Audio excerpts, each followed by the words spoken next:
Mesdames, Messieurs, bienvenue à Flash Info qui nous amène au Sud Kivu où le mouvement Twirwaneho alerte sur le déploiement de nouvelles troupes de l'armée burundaise Minembwe et à Bibokoboko dans l'est de la RDC. Il dénonce une provocation militaire et une menace d'escalade du conflit dans le haut plateau du Sud Kivu. Vanessa Abanza. De nouvelles troupes de l'armée burundaise ont été signalées au point zéro de Minembwe et à Bibokoboko dans les territoires de Fizi au Sud Kivu. Selon un communiqué des Twirwaneho alliés à la FCM 23, ces déploiements s'inscrivent dans une logique de provocation délibérée et d'escalade dangereuse du conflit. Dirigé par un commandant de division burundais dont l'identité reste à déterminer, lui-même accompagné d'un commandant de brigade du nom d'Enshimimana, positionné sur l'axe Baraka, en déplacement qui s'inscrit dans une démarche complexe de manœuvres militaires visant l'occupation illégale de hauts plateaux, notamment des zones habitées par le Banyamulenge, a déclaré le colonel Kamasa Ndakize, coordonnateur de MRDP Twirwaneho. Le mouvement condamne fermement cette initiative menée, selon lui, par une armée étrangère dont l'objectif serait de s'en prendre aux civils Banyamulenge, de Bibokoboko et de Minembwe, tout en imposant un nouveau blocus humanitaire susceptible d'aggraver une situation déjà critique. Les MRDP Twirwaneho appellent les acteurs régionaux et internationaux engagés dans les efforts de stabilisation de la RDC à intervenir en urgence afin de prévenir toute nouvelle escalade du conflit. Cette annonce intervient alors qu'un calme précaire est observé depuis plus d'une semaine dans les hauts plateaux entre belligérants. Depuis l'avancée de l'FCM 23 à Uvira, avant son retrait, les combats du mouvement ont réussi à lever le blocus humanitaire autour de Minembwe, permettant à la population civile de se ravitailler en produits de première nécessité et en médicaments. Et puis des individus se sont infiltrés parmi des creuseurs artisanaux à Kassalou et Chamanzaka au Lualaba. Ils ont incendié des véhicules appartenant à des tierces, érigé des barricades sur certaines routes et vandalisé un poste de police ainsi que des biens de la population. Au total, 82 fauteurs de troubles sont impliqués. Le ministre provincial de l'Intérieur, Roy Kaumba, les a présentés à la presse jeudi. Ils seront déférés devant la justice. Suivez le détail. 82 fauteurs de troubles de Kassoulou, Chamanzaka ont été présentés mercredi 7 janvier au patron de la sécurité en province, Roy Mayonde Philippe, par les services de sécurité. Ces individus avaient, en date du mardi 6 janvier, brûlé 3 camions de marque Oro appartenant aux paisibles citoyens, détruit les Souciat et Wabura, barricadé la nationale numéro 39, et comme cela ne suffisait pas, ces délinquants ont même saccagé les points chauds de la police Crète où ils avaient tout brûlé et pillé toutes les alimentations aux alentours. Ces petits bandits urbains étaient sortis de leur cachette pour profiter de la revendication des creuseurs artisanaux afin de commettre leurs actes immoraux. Dieu merci, et grâce à l'intervention des forces loyalistes, ces hors-la-loi ont été maîtrisés. Après avoir suivi un bref rapport du déroulement des opérations, les ministres provinciaux de l'Intérieur, Sécurité, Décentralisation et Affaires coutumières, Roy Mayonde Philippe, qui a félicité les équipes des hommes en uniforme pour le travail abattu, a ordonné que ces civiques soient jugés et condamnés selon que la loi les souhaite. Unambia ba loi labeze loi labe. Munaona ba jeune bote tunafunga hapa ni ba délinquants. Bana profiter mu ma revendication ya ba creuseur pour faire n'importe quoi, kuchoma magari ya batu, kupasula mabus, kuiba, kupiller ma alimentation ya batu. En tout cas, ici, nous on a attiré attention pour justice yetu. Tuna batumia aba bantu leo, njia yabo ni mu prison. Parce que ta remettre autorité de l'État sur tout l'ensemble ya ville ya Kolwezi et ses environs. Où les jeunes wote, ukwe Muchamundenda, Mukasulo, Kakifuluwe, Luilu, fazi yote Musonoi, Kanina. Unafanya erreur, ma service ya sécurité iko para ilale busiku unajua kumifunga. Alors ni unaomba population mutumike dans la quiétude, situation iko calme la ville est sous contrôle.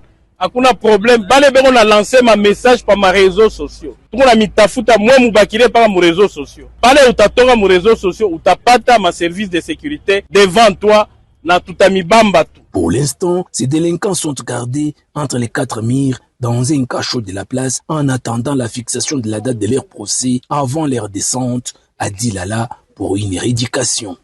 Et dans la capitale, plusieurs présumés délinquants urbains appelés Kuluna comparaissent depuis jeudi devant le tribunal militaire de Kinshasa Matiti. Ils sont jugés en procédure de flagrance dans le cadre de l'opération Ndobo lancée pour lutter contre l'insécurité à Kinshasa.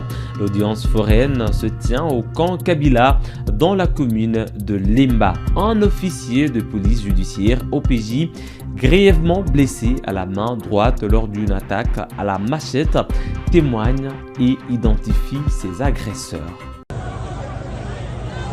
Il est 17h30, voilà, et c'est quand précisément. Quand on a entré, terminé. Terminé Salem. Ok. Alors,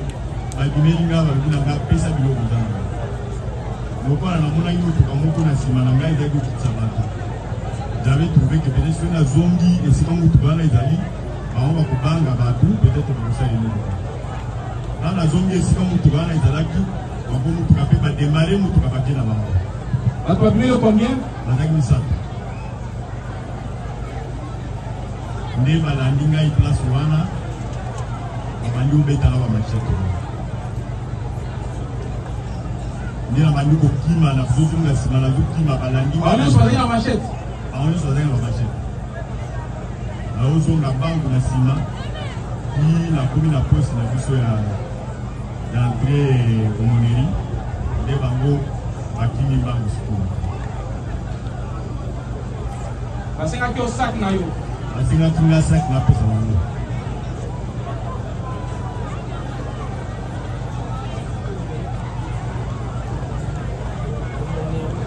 Quand boy a le bandit comme menacé on a machette avec Kiro.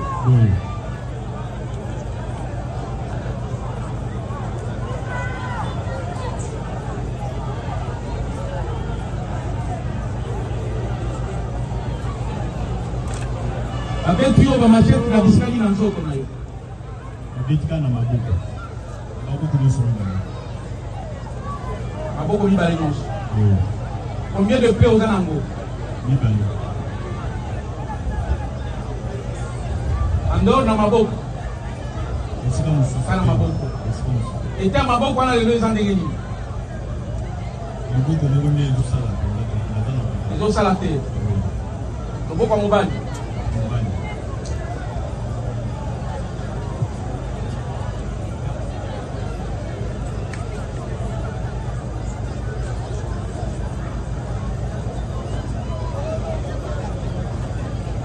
Et si maboko na au sac au tala kina sac.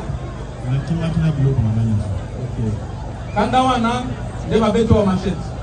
Oui. Et si batwa no boy babango. Sona moni pe bango. Kana no batipo bazali bonsoir.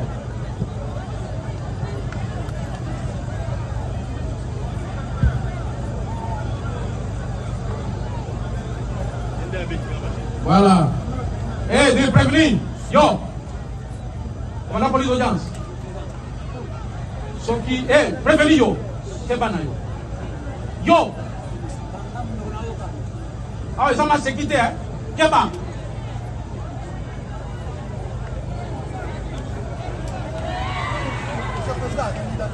prenez celui qui a été doigté aussi.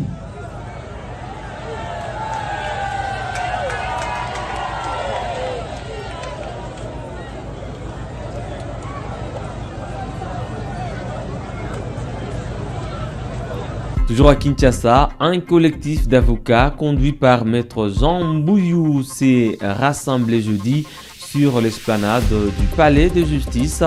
Il a saisi le ministre de la Justice Guillaume Nguefa. Le collectif exige la libération immédiate et sans condition d'Emmanuel Ramazani Shadari, de Dunia Kilanga ainsi que de Kamizelo et Kavoul. Les avocats qualifient ces arrestations d'enlèvement en raison de leur caractère nocturne et secret. Pour venir exiger la libération pure et simple du secrétaire permanent du PPRD, monsieur le professeur Emmanuel Shadari, le secrétaire national chargé de mobilisation, monsieur Dunia Kilanga, monsieur Kamizelo, également aussi monsieur Kavoul, pour des raisons qu'on ne connaît pas, et détenus à des endroits qu'on ne connaît pas. Le collectif a donc trouvé bon de s'adresser au ministre de la Justice. On l'a donc saisi officiellement pour que d'abord on libère toutes ces personnes qu'on a arrêtées irrégulièrement et qu'on les libère sans condition, parce qu'il ne s'agit même pas au sens du droit d'arrestation, il s'agit d'enlèvement. On vient entre minuit et 4 heures du matin, on prend les gens chez eux, dans leur lit, on les amène à des endroits qu'on ne connaît pas, ni la famille, ni les avocats ne savent où sont ces personnes. Alors nous demandons au ministre de la Justice de s'impliquer pour que nos clients soient mis en liberté et que le ministre de la Justice s'implique davantage, qu'on dénonce, qu'on ferme ces endroits de détention illicites, qu'on ne puisse pas continuer un système dans lequel on ne sait pas qui a été pris par qui, il est où, il va être, quelle est sa situation, quelle est sa santé. La santé de nos clients, on ne connaît pas, les médicaments, l'accès aux médecins, qu'est-ce qu'ils mangent. Eh bien, nous demandons, tous les avocats ici présents, au ministre de la Justice, lui qui a la charge de nous assurer des conditions de justice, eh bien, de bien vouloir s'investir pour que Ramazani Shadari, Dunia Kilanga et leurs compagnons, qu'ils soient mis en liberté. Nous demandons donc à son Excellence, Monsieur le ministre de la Justice, de nous prêter oreille et de nous prêter main forte pour qu'on arrive à faire respecter le droit qui est non seulement le droit interne, la Constitution, le Code pénal, mais également le droit au niveau africain, le droit au niveau international, qui énonce des principes clairs qu'on ne peut pas procéder. Madame, Monsieur, voilà tout pour le Flash Info de ce vendredi 9 janvier 2026 sur Kivu Morning Post. Merci à vous d'avoir suivi de bien à la fin. On se fixe un nouveau rendez-vous d'actualité. À très bientôt.